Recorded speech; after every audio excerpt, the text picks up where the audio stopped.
2024-এর জুলাই মাসে রাজপথে নেমে আসে লাখো তরুণ। মিছিল, অতঃপর আওয়ামী সরকারের গণহত্যা, শহীদ হয় ছাত্র জনতা। ভারতে পালায় ক্ষমতাচ্যুত সাবেক প্রধানমন্ত্রী শেখ হাসিনা। রক্তের দাম দিয়ে তরুণরা দিয়ে গেছে স্বৈরাচার মুক্ত দেশ।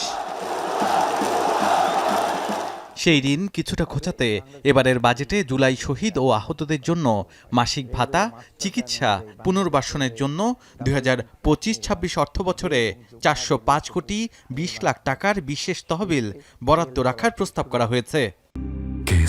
শেকড় থেকে শিখরে শীঘ্রই জুলাই গণঅভ্যুত্থানের শহীদদের পরিবার এবং আহতদের জন্য ভাতা প্রদানের লক্ষ্যে নীতিমালা প্রণয়ন করা হবে। এছাড়াও তাদের চিকিৎসা ও পুনর্বাসনের জন্য প্রয়োজনীয় কার্যক্রম গ্রহণ করা হচ্ছে। এই তহবিলে আরও দেওয়া হবে এককালীন অর্থ সহায়তা, প্রশিক্ষণের অর্থ। তার মধ্যে সর্বোচ্চ ব্যয় বরাদ্দ করা হয়েছে শহীদ পরিবার ও আহত ব্যক্তিদের ফ্ল্যাট নির্মাণে।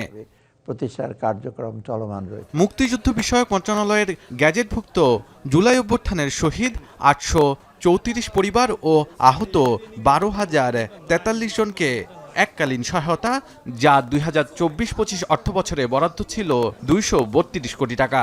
আহতদের শ্রেণীভেদে দেওয়া হবে মাসিক সম্মানী। তার সাথে জুলাই অভ্যুত্থানে আহত ব্যক্তির ক্ষেত্রে বিশেষ করমুক্ত আয়সীমা নির্ধারণ করে 2026-27 অর্থবছরের জন্য প্রস্তাব রেখেছে অন্তর্বর্তী সরকার। 2026-27 2027-28 করবছরের জন্য স্বাভাবিক ব্যক্তি করদাতার ক্ষেত্রে করমুক্ত আয়ের সীমা বাড়িয়ে 3,75,000 টাকা করা হয়েছে। গেজেটভুক্ত জুলাই গণঅভ্যুত্থান 2024-এর আহত জুলাই যোদ্ধা করদাতাদের ক্ষেত্রে করমুক্ত আয়ের সীমা 5,25,000 টাকা নির্ধারণ করা হয়েছে।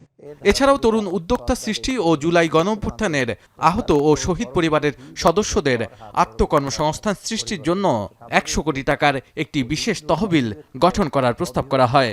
গণঅভ্যুত্থানের শহীদদের পরিবার এবং আহত ছাত্র জনতার পুনর্বাসন সহ গণঅভ্যুত্থানের আদর্শ ও চেতনাকে রাষ্ট্রীয় ও জাতীয় জীবনে সুপ্রতিষ্ঠিত করার উদ্দেশ্যে ইতিমধ্যে জুলাই গণঅভ্যুত্থান অধিদপ্তর প্রতিষ্ঠা করা হয়েছে।